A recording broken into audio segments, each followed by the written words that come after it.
Hello to everyone who has joined me so far. Welcome. We'll get started in about 5 minutes at 4:30. But until then, feel free to leave a comment. Let me know where you're coming from tonight. What division do you work for, or which association, and what's your job title?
All right, everyone, it's 4:30, so I'm going to go ahead and get rolling. I'm sure we'll have a few more people join us, but that's all right. Thank you to those of you who introduced yourself in the chat. I always love to hear who's joining us and where they're coming from and what their roles are, what they teach, etc. So if you haven't yet, go ahead over to the chat and let me know where you're coming from, so I know who all we have here tonight. And welcome so much to Getting Familiar with AI in Education. I know this is a busy time of year for you and a busy time of day. You're always busy, you're educators. So I really appreciate you being here with me tonight so we can talk a little bit more about the hot topic, AI in education. And just as my title suggests, getting familiar with AI is what we're going to do. So you may have read in the description for this session, this is for beginners mainly. So if you have heard of AI, but you have not dabbled with it, you really have no idea what it is or how people are using it, you're in the right place. I'm going to explain to you the basics of it, what it is, why kids are using it, how they're using it, and how we can use it too. But on the adverse, if you have dabbled a little bit in AI, that's okay too. I'm going to share a lot of resources tonight, and hopefully you'll all be able to leave with at least one idea tonight that you didn't already have coming in. So on that note, let's get rolling. This is me. My name is Janie Everett. I'm the Educational Technology Manager at WHRO Public Media. And that basically means that I'm responsible for professional development at my organization. I have my email address on the screen. So if you need anything after tonight, do not hesitate to reach out to me at any time regarding this presentation or anything else that you need help with. Before going over to WHRO, I was an elementary school teacher. I taught second grade, first grade, and fifth grade in Norfolk and Virginia Beach, and also school in California as well. And then I was an instructional technology specialist, or ITRT, at Virginia Beach Public Schools. And then I came over to WHRO. And if you're unfamiliar with WHRO, we are located in Norfolk. We are the local PBS and NPR affiliate, so TV radio station, but we are actually owned by 21 school divisions, which is why we have such a big education department. And we provide all sorts of cool free resources to not only those in our divisions, but people in the whole state as well. I know we have some people joining us tonight from those divisions that we see in green, but we have some people joining us from elsewhere too. So welcome to all of you. I'm glad you're here. Here are our big concepts for tonight, the things that I want to focus on as we go through our slides and activities this evening or late afternoon, evening maybe, I don't know. So we'll answer the question, what is AI? And we'll also talk about the different types of AI that there are. And throughout all of my slides, we'll have a very heavy focus on AI in education, because I think all of us joining us here tonight are educators in one way or another. We're going to get some hands-on experience tonight too. I know it can be a little bit difficult when we're not all in the same room together, but we're going to try our best to actually use the things I talk about tonight, just to get a little bit of experience. I'm going to show you a few ways to hopefully make your life much easier through use of AI.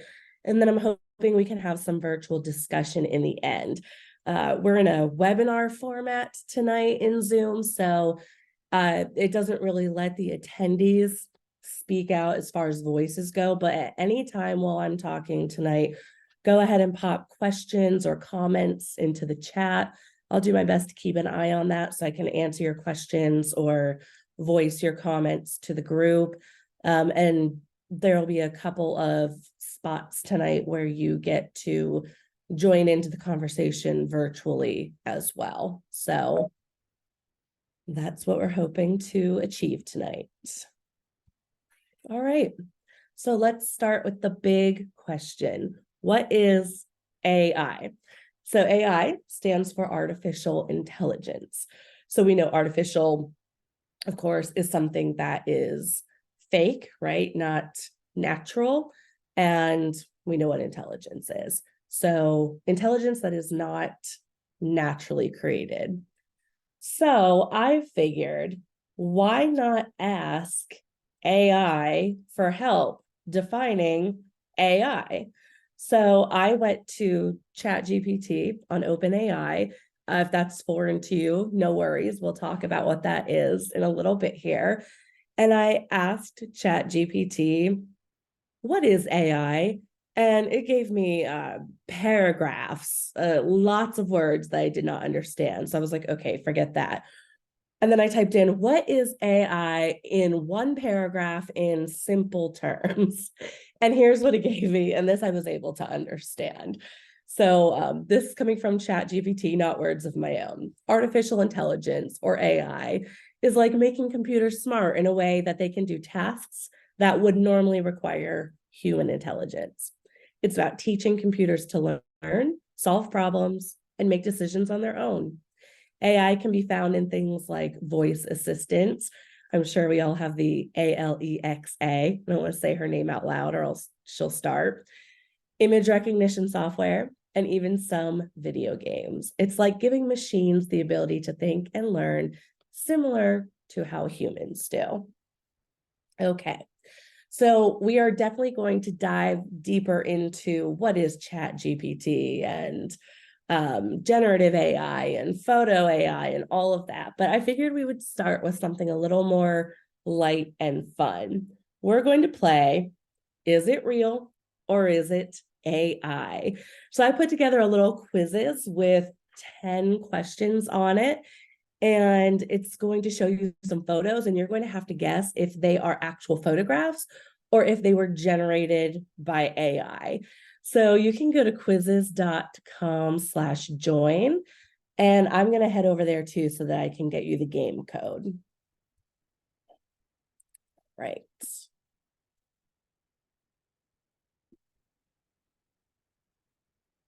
Let's do instructor paste. We'll go through them together. Question timer. I believe there's 20 seconds for each question.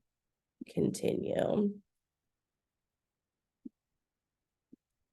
All right, here we are. I'll give you about a minute here to get yourself in. You can go to the address I gave you already, or you can go to joinmyquiz.com. And then once you're there, you can enter the game code, which is right up here on my screen. It's 933394.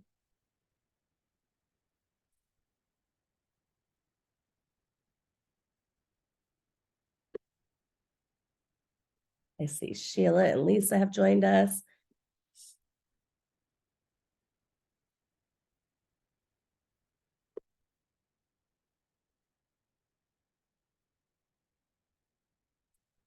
And as we're going tonight, I'll say, I'm trying to do some hands-on collaborative things, but if there's anything you don't feel comfortable with, if you don't want to join the game or participate in something that we're doing, that's totally okay too. Don't feel pressured to join my games or my Padlets or all the things I have going on.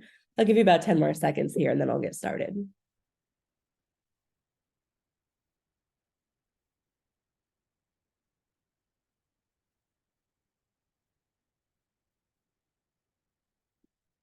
All right, here we go.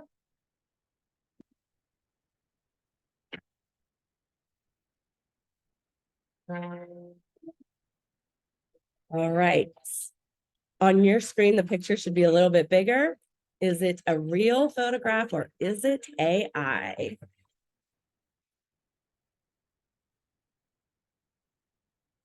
5 seconds left.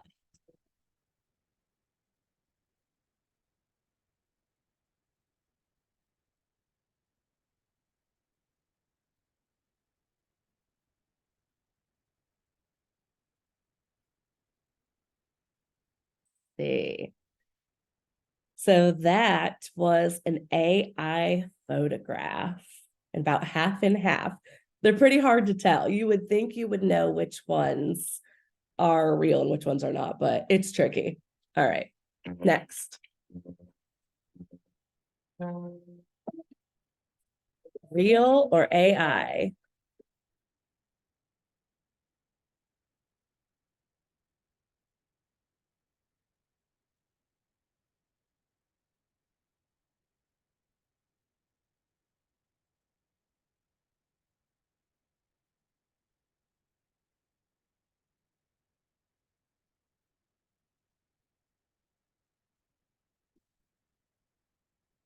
Ooh, a new leader.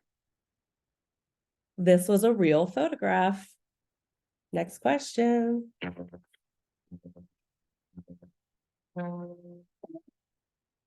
Real or AI?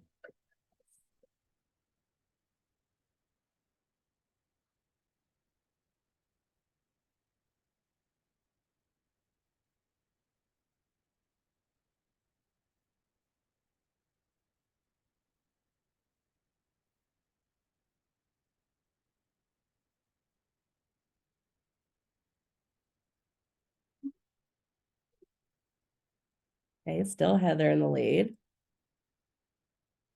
Ooh, this was a real photograph. That was a tough one. Fooled a lot of you.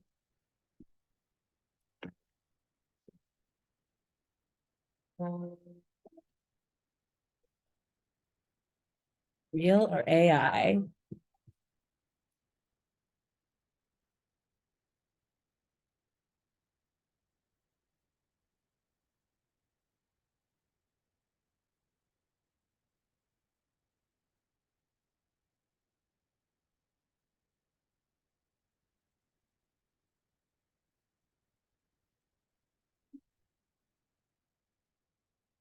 Still Heather.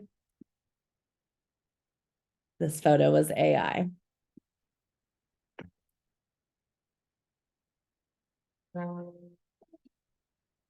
Real or AI?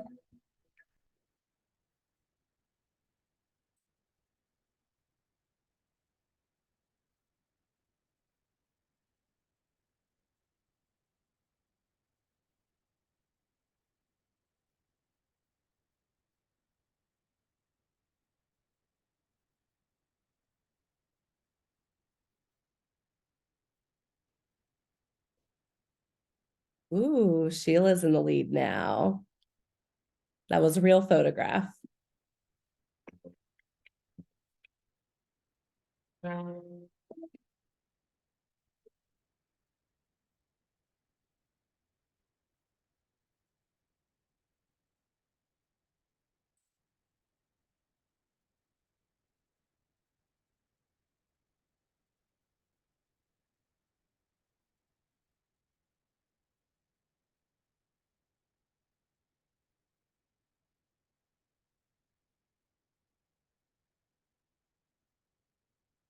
Now Lisa's in the lead. This photo is AI. We've got a few more to go.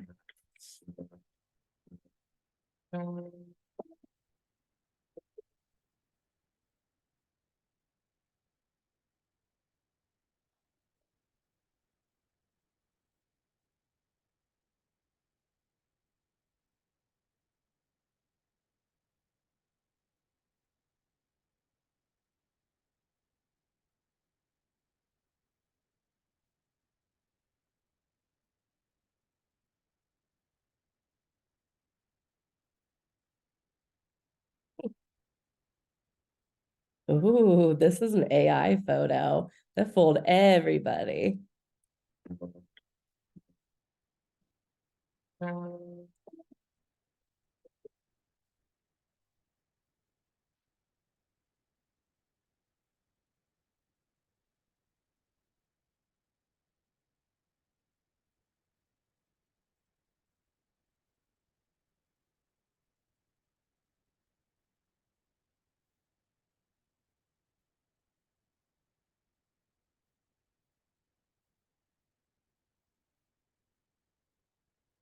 Now Amy's in the lead. That was AI. And we've got two more.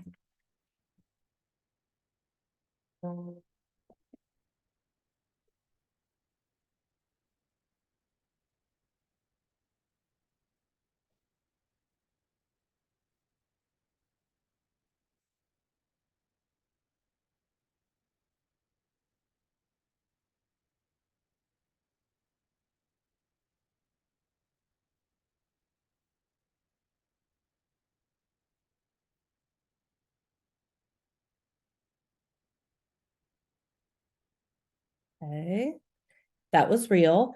And now we're moving on to our last question.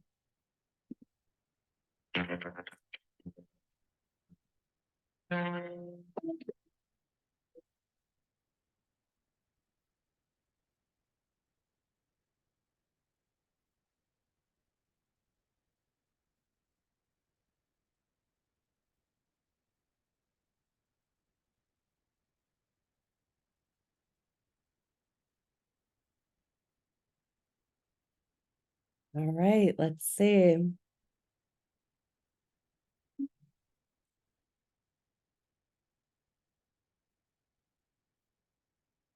That one was real.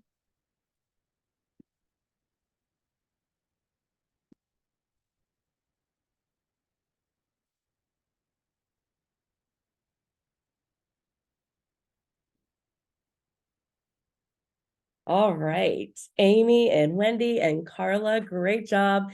I wish I had prizes to give you, but you get my claps and my recognition. So great job.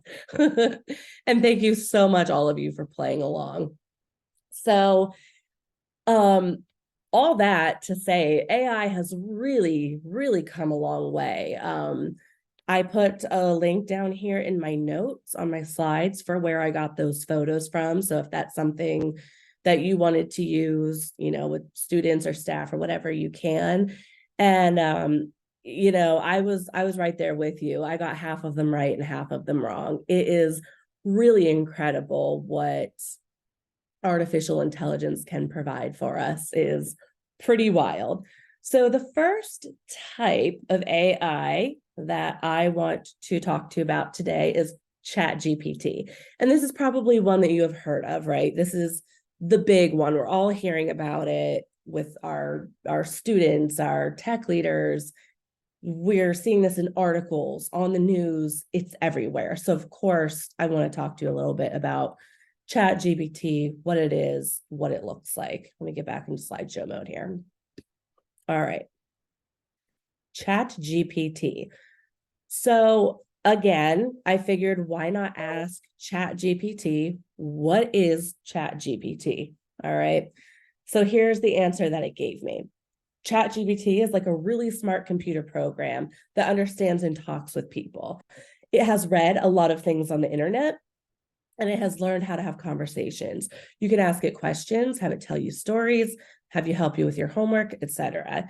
It's like having a friendly, knowledgeable chat buddy on your computer.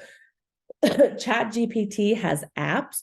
It's also a website. It's free. I use it on my web browser, on my Chrome browser, almost every day.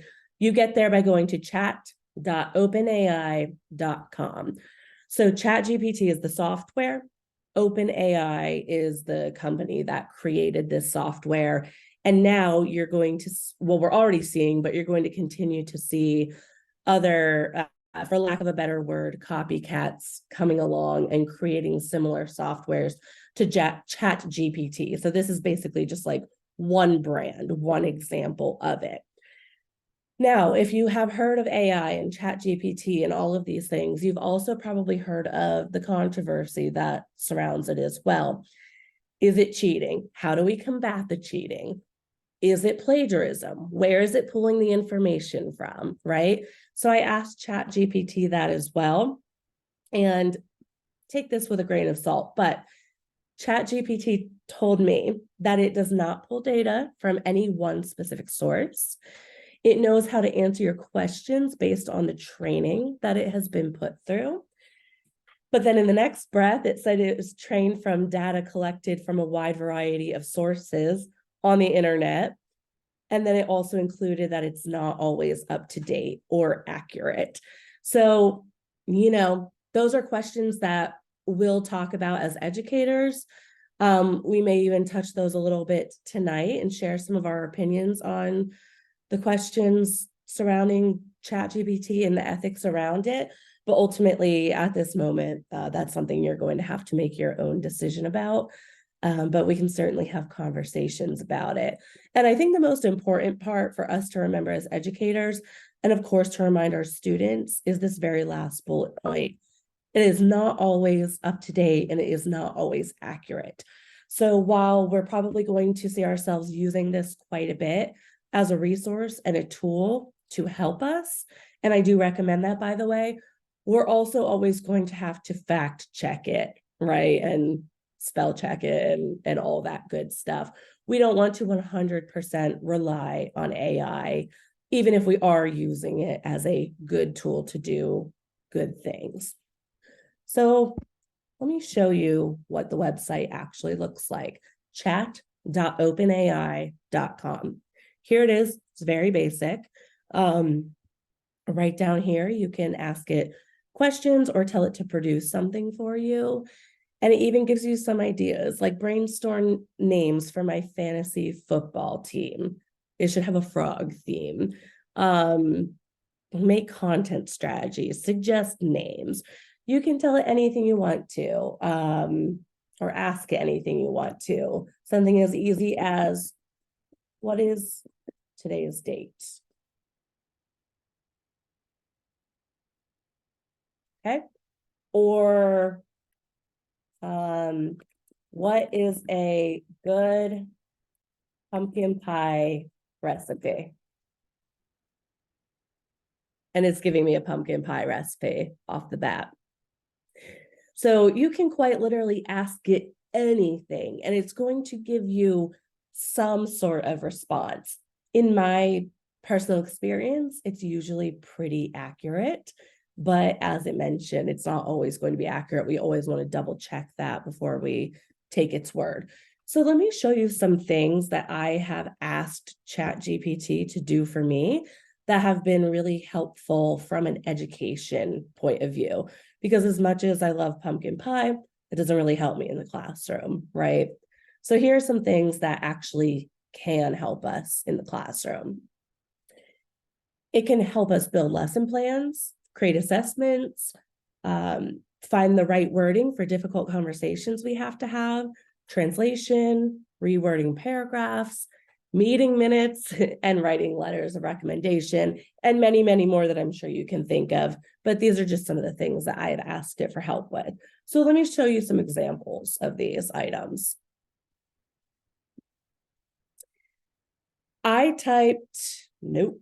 Here we go. I typed into Chat GPT one day, create a 30-minute lesson plan on building circuits for fifth graders.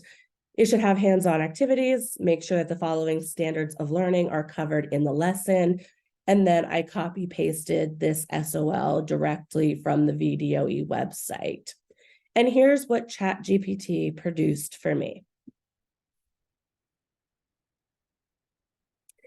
By the way, this is unedited. I just copy and pasted it right out of Chat GPT into a Google Doc so that I wouldn't lose track of it. But I have objectives, a list of materials, intro. It tells me how much time I should spend on each section of the lesson plan, the engagement portion of the lesson.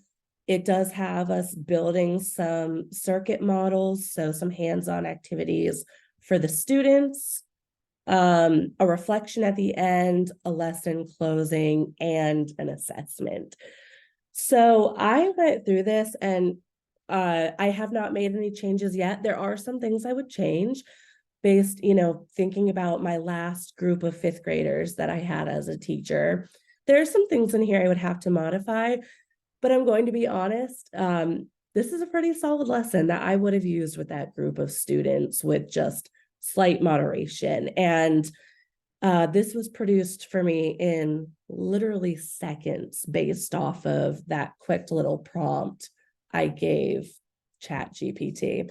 So I was pretty impressed. So then I asked Chat GPT, well, now I need to assess my students a little more formally. So create a 10-question quiz based on that fifth grade circuits lesson plan that you just gave me. And here's what Chat GPT gave me. A 10-question quiz, multiple choice, based on the circuits lesson that it had given me in the previous step of our conversation. I did not specify if I wanted multiple choice. I'm sure if I asked for open-ended, or whatever, it would have produced based on what I asked it to do. So then, I am ESL certified. I have taught students in my classroom who are Spanish only speaking. So I asked next, translate that quiz into Spanish for me, please. And here it is. Within seconds, that whole quiz in Spanish. Now, it's been quite a few years since I have spoken Spanish somewhat fluently. So I am not 100% sure how accurate this Spanish is, but I think there's a Spanish teacher with us tonight. So maybe you can check that out later and let us know. So then I asked, let's say I'm a high school teacher and I have students who are getting ready to go to college soon. Write a letter of recommendation for a student applying to Penn State University. The student's name is Jane Doe. She is a 17-year-old high school student at Western Branch High. She has a GPA of 3.9 and is the 24 class president. She's involved in softball and tennis, and she is an active member of her journalism club. Within seconds, I got a full letter of recommendation in proper formatting with really advanced, appropriate wording. And again, me knowing Jane Doe, I would go in here and change just a few things, make it a little more personal. But this was a pretty good shell for a letter of recommendation for my student. And, maybe during the day you have a student who is not on their best behavior. I know none of you have ever dealt with that. All of your students are perfect. But, here's an example. I had Jake in my class acting up, and I'm really frustrated with Jake. So I typed this paragraph to his parents, but I realized I can't send this email because it's really kind of a downer. It has a negative tone to it, and that's not how I want to come at Jake's parents if I want to, accomplish something with this student. So I said, rewrite the following paragraph that I have to email to the parent of one of my students. It should sound more positive because I, basically just said, Jake had a bad day. He ran down the hallway. He pushed a kid. We need to do something. And here's what Chat GPT gave me. Much more positive angle. Hope this finds you well. Jake faced some challenges with following directions. There was a situation where he unintentionally caused injury to another student. I believe working together on a behavior plan for Jake could be beneficial. I look forward to discussing this further. So I would feel much more comfortable sending this to a parent. And not only am I an educator, but I'm a parent too. And I'm sure many of you are. And from the parent viewpoint, I would be much more comfortable receiving this modified letter that has a more positive tone than I would, this first one that I wrote out that was really just kind of putting Jake down as a student. So Chat GPT can be really helpful for us. And now here's some hands-on work we get to do now. I want you to create your own lesson plan using Chat GPT, of course. So we know writing a lesson plan can take us, over an hours if we're collecting materials and stuff like that. This should only take us about 5 minutes tonight. And again, if you're not comfortable with this, that's totally fine. You do not have to participate. But I would love for us to come up with some lesson plans and share them with each other. So if you could go either on your phone or a web browser, whatever you've got going on, if you're able to, go to Chat GPT. You could Google it, or it's chat.openai.com. And I would like for you to ask Chat GPT to create some sort of lesson plan for you. And you can be as specific or as vague as you want to. You can ask it to create a lesson plan for a specific topic. That's probably a good idea. Like I always had to teach circuits as a 5th grade teacher, which is why I chose that. If you want, you can include SOLs in there. You don't have to. You can be specific about the types of activities you would like to see in the lesson, Again, though, you don't have to. It's totally up to you. So here's what I'm going to do. I'm going to set my timer here for 5 minutes. I'm going to give you 5 minutes to play around with creating a lesson plan in Chat GPT in OpenAI. And if you're more familiar with some other chat site aside from OpenAI, go ahead, use it. Chat GPT is just my example. You use whatever you're comfortable with if you have something else in mind. So I'll set the timer for 5 minutes. And then when you are finished and you have a lesson plan that you feel good about, or even if you don't feel good about it and you just want to point out the flaws that it has, that's cool too. I want you to bring it over, copy paste it into this Padlet. This big QR code here is the QR for this Padlet. I also included a bit.ly here, bit.ly/chatgptpad. So I'm starting my timer now. 5 minutes. And once you've got yourself a good AI lesson plan, bring it on over to our Padlet. Click the little plus in the corner to add your own box. And we'll see what we got. And if you have any questions, feel free to ask them in the Zoom chat here if there's anything you need me to clarify or help you out with.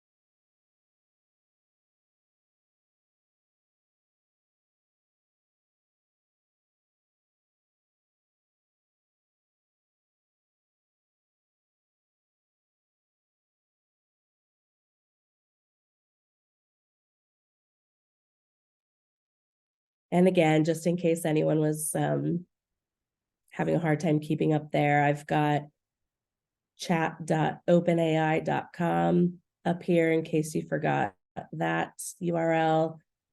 I've got the URL here to the Padlet. This QR code is for the Padlet. We have about 3.5 minutes left. If you need more time, we can extend that. Doesn't need to be perfect. We know it's coming from an AI site, not necessarily your brain. And I included my lesson plan, my AI lesson plan here as well.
It's okay. I see someone commented that they can't figure out how to share it from their phone, and that's okay.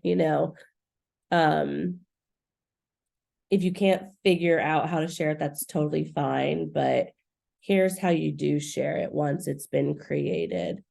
So when you're in Chat GPT, which I have up on my screen now, you can highlight copy paste if you want to, or right underneath Chat GPT's last conversation point, there are these little symbols. There's like a clipboard, a thumb up, a thumb down, and a circle. The clipboard is actually the copy button. So if you click on that clipboard, it copies, and then you could come right back over to our Padlet, click the plus to create a new post, and then double click paste, or control V, whatever it is that you do, and then publish.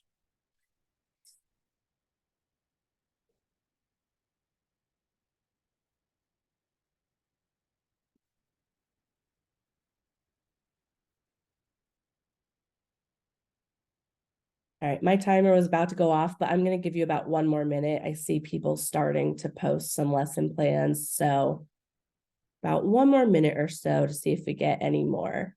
And again, it's okay if you can't figure out how to share it. The point of this is for you to get some experience and to get your hands on this software and see what it's like to use it.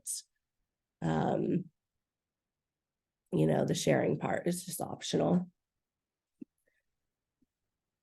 I see exploring figurative language.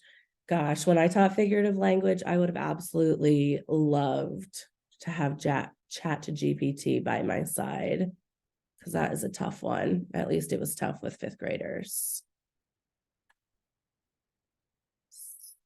SIFT method: stop, investigate the source, find better coverage, and trace claims. I like that. I've never heard of it called SIFT before. Computer science introduction for 2nd graders. Oh, I love that.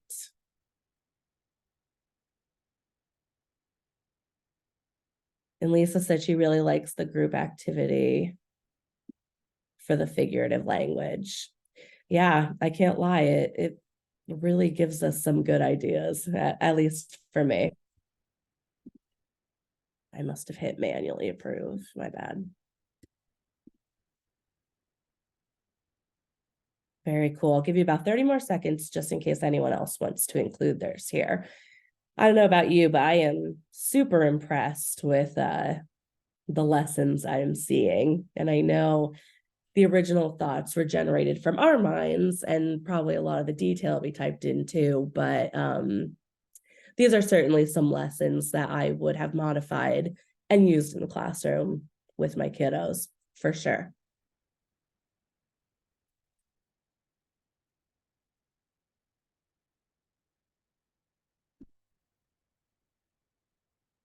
Awesome. Oop, and I see one in the Q&A too. Cool. Thank you, Carla. All right. So don't go too far from that Padlet, because we might step in there again, but I'm going to head back over to my slides, and we're going to talk about another really popular type of AI. And this is AI generated images and art. And again, just like with the chat style AI, there are a lot of questions surrounding images and art that come from AI. Like, where are they getting these images from? Are they really creating them completely? Are they pulling from other artists? I just don't know the answer to that. I wish we had a clear answer to that. I don't know if anyone really knows quite yet. So be thinking about that as you're using AI art. But like I said, just something to think about. So I actually used AI images for a lot of my slideshow tonight. So the image that we're looking at on the screen right now, I asked AI to create this for me. I typed in a description, and this is what it gave me. And there are some other similar images to this throughout my presentation that you've seen as well. They all came from AI. And there are tons of apps and websites and softwares that produce AI images. And there are a lot of great ones. I've used quite a few of them, actually. And my favorite so far has been Adobe Firefly. There is a free version of it. So you do have to create an Adobe account. It was really easy. I created it in like 30 seconds because I just did a Google sign in. And with the free account, I believe it's like maybe 20 free images per month or something. And then after that, if you want more, if you want like a couple hundred images a month or whatever, I think it was like $5, which I did because I was making this big presentation. But the free one is perfectly fine. So to get to Adobe Firefly, it's right here at the bottom of our screen, firefly.adobe.com. Feel free to check that out as I'm chatting about it. And basically, AI generated images are wild. You can do anything. It gives you a little prompt, just like Chat GPT does, and you can type anything in there. You can say, I want to see a pink dog standing on top of the Empire State Building, blowing a whistle. I don't know. And it will give you that. Like I asked it to show me what are those called? A praying mantis at a disco. And here he is, or she, or they, in all their glory, praying mantis at the disco. So you can use it for a lot of goofy things, but of course we can use it for educational things as well. But first, let me show you what this website looks like so we're not just blindly talking about it with not knowing what it is. All right, let me open a new tab here. Adobe Firefly. There it is. I already have Firefly. There we go. Okay. So I can type in again anything I want. Maybe a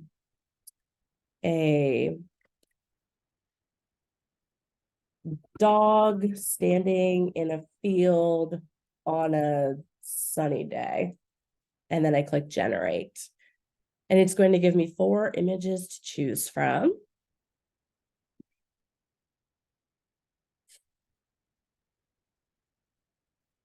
And there's a dog standing in a field on a sunny day.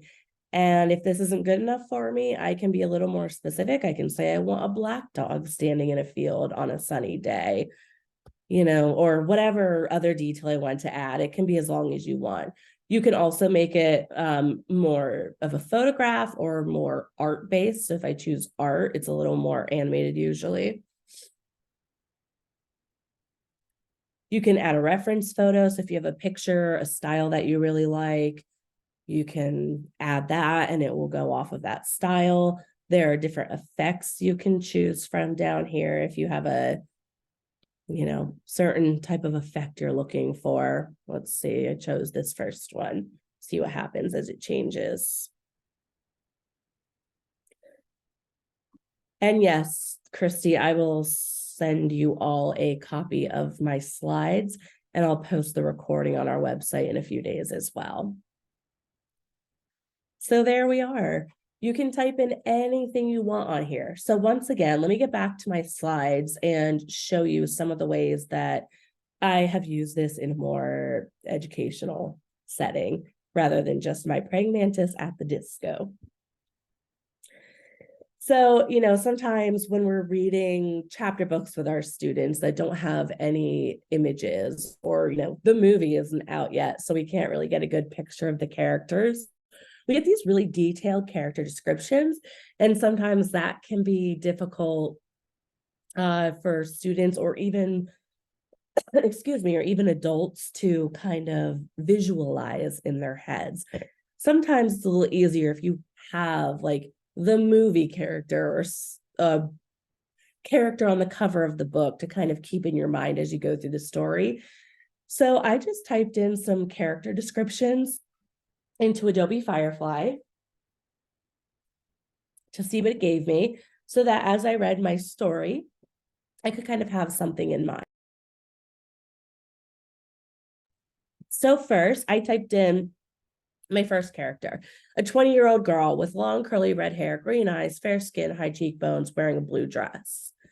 So now for whatever book I'm reading, this didn't come from a real book, I just made this up.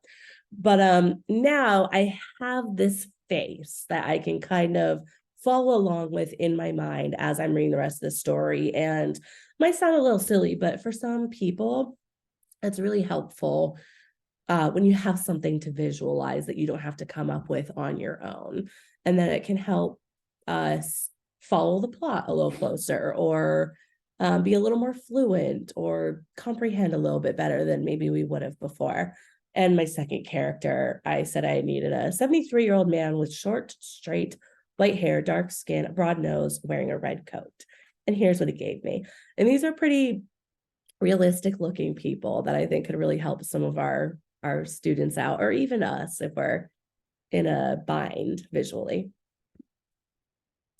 I also asked it to create this diagram of the plant with all of the different parts. And I know this is a simple one. We can find plant diagrams online pretty much anywhere, Google Images, whatever. But sometimes we need diagrams of things that are a little more difficult, or all the diagrams we find just aren't cutting it because it doesn't have the roots included, or whatever we're looking for. So I asked Adobe Firefly to create this for me so that I could have a diagram for my students to label. I added in these lines and also the word leaf to show that my, what is this, first grade, I guess, first graders would be labeling the different parts of this plant. I also asked it for a realistic reenactment of the Boston Tea Party. Pretty realistic, except for, the skyscrapers in the background. So as always, double check before you throw this out there for students. We don't want our students to think that there are skyscrapers and electricity during this time. But otherwise, pretty good image. I also created this one. I didn't create it. Adobe Firefly did, but I asked it for a mountain next to a body of water.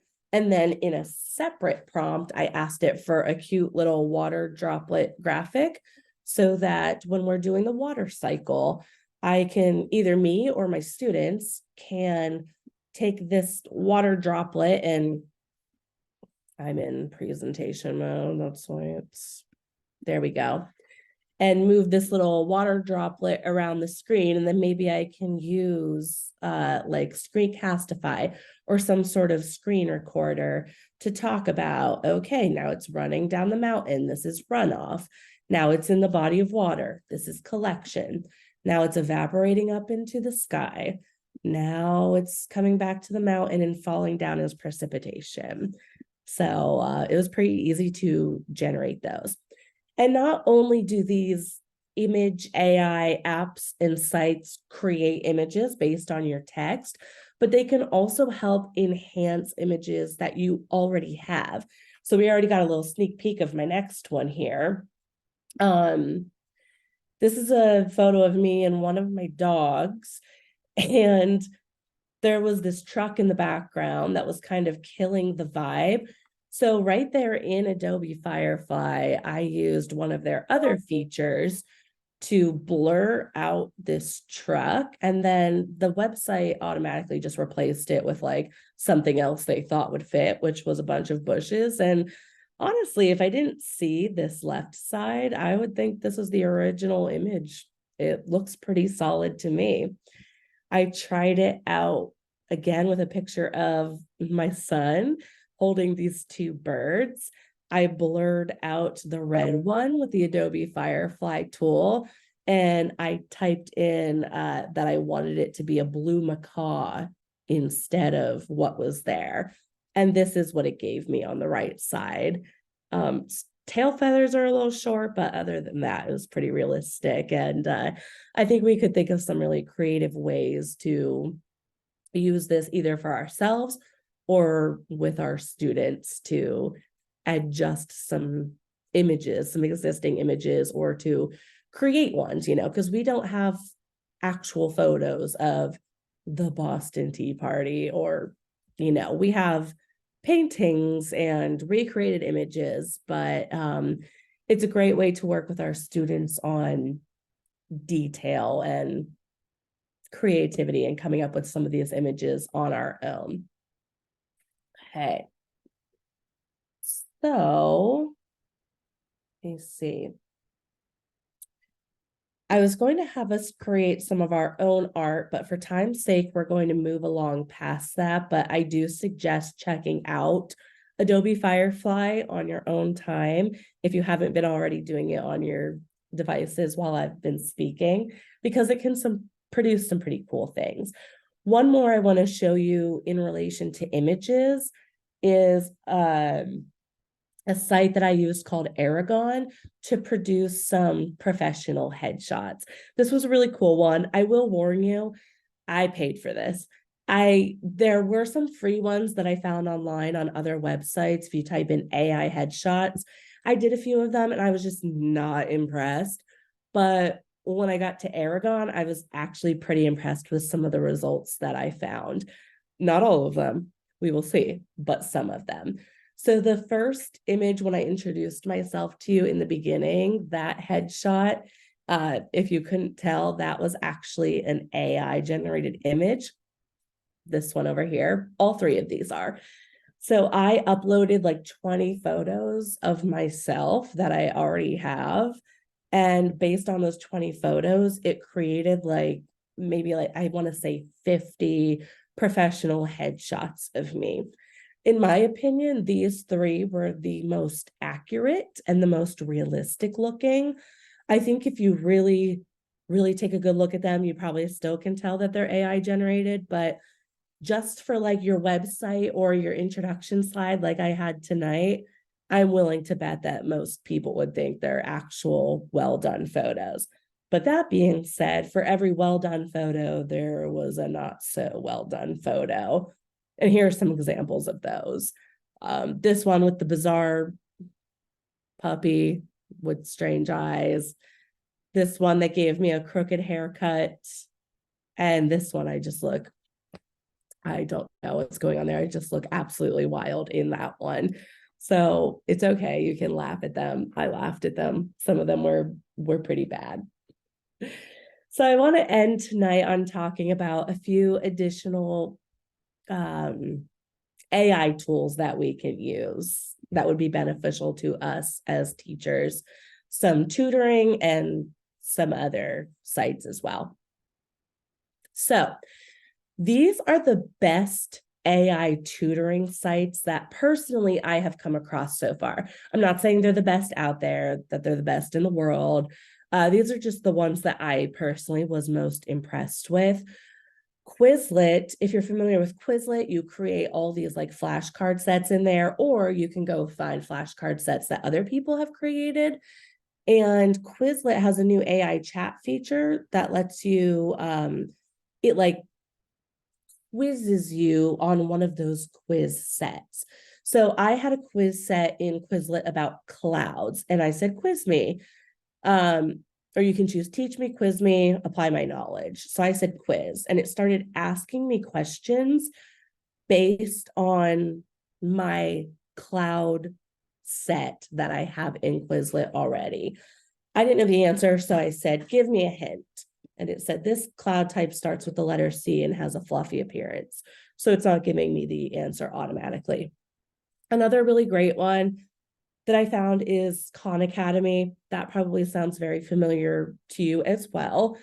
What I love about Khan Academy is that it really, again, does not just give you the answer. If you're asking for help with a math problem or whatever, you can see this example. Someone typed, can you just give me the answer?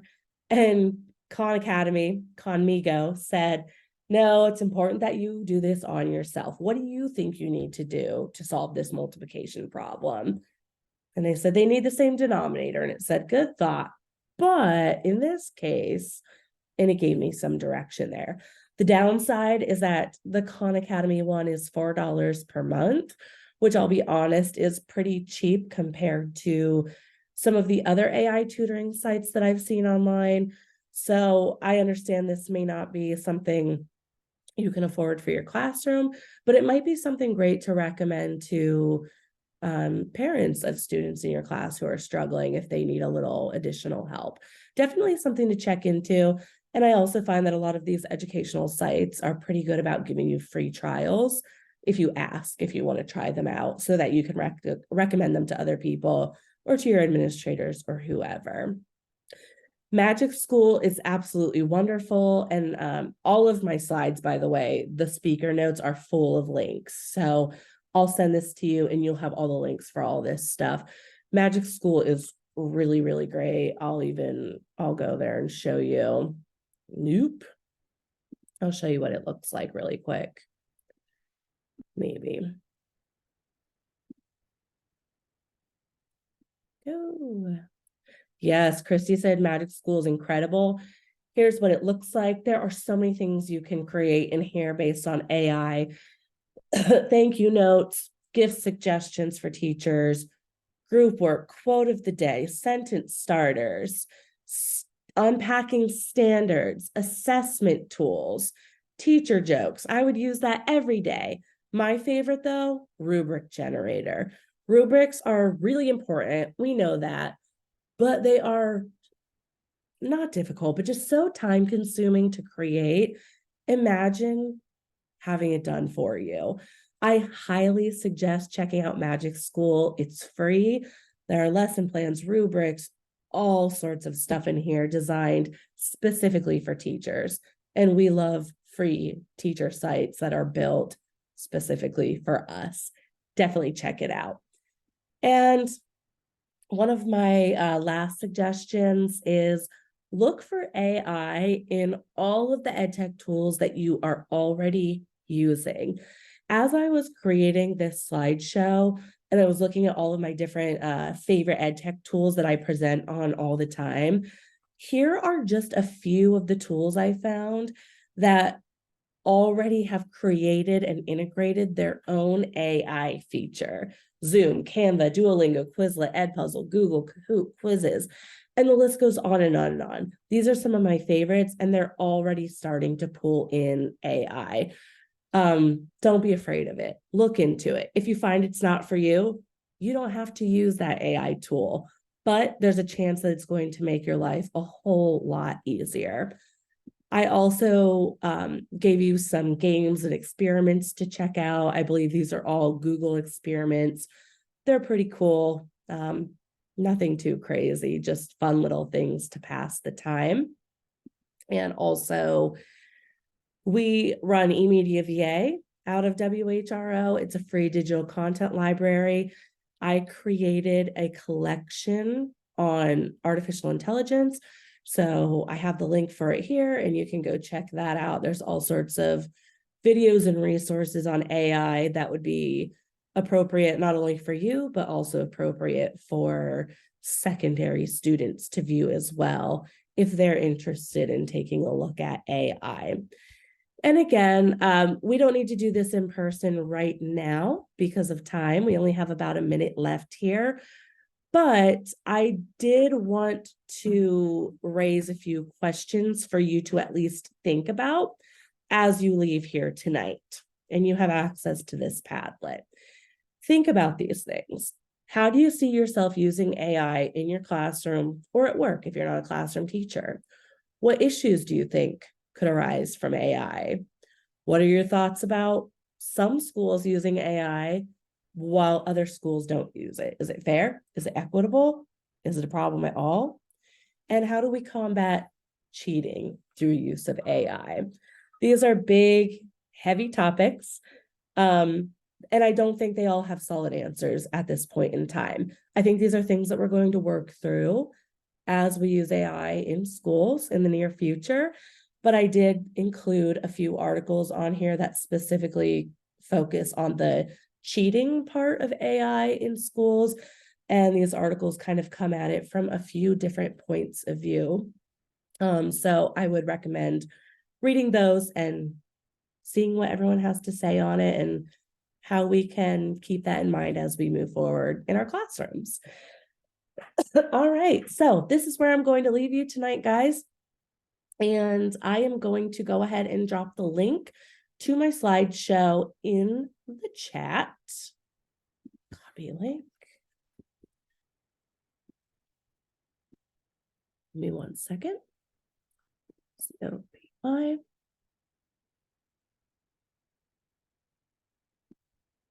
All right, so I just dropped that link in the chat and it is going to ask you to create your own copy. So go ahead and do that.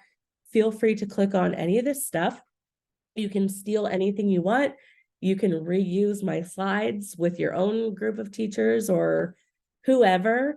I'm going to be at Visti this weekend. Hopefully I'll see some of you. I'm doing this presentation again there. So if you see me, say hi.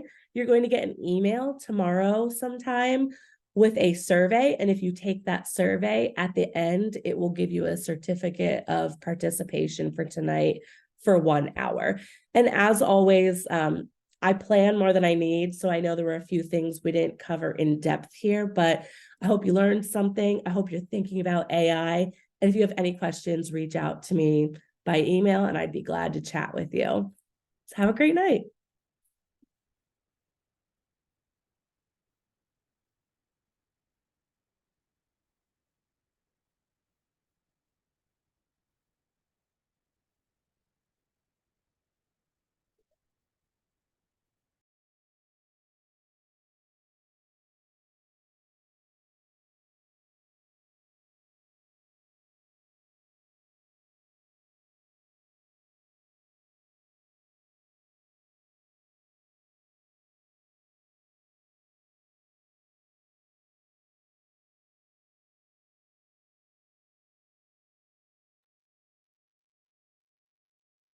All right, I'm going to end the session. Have a great night. Thank you so much for joining me.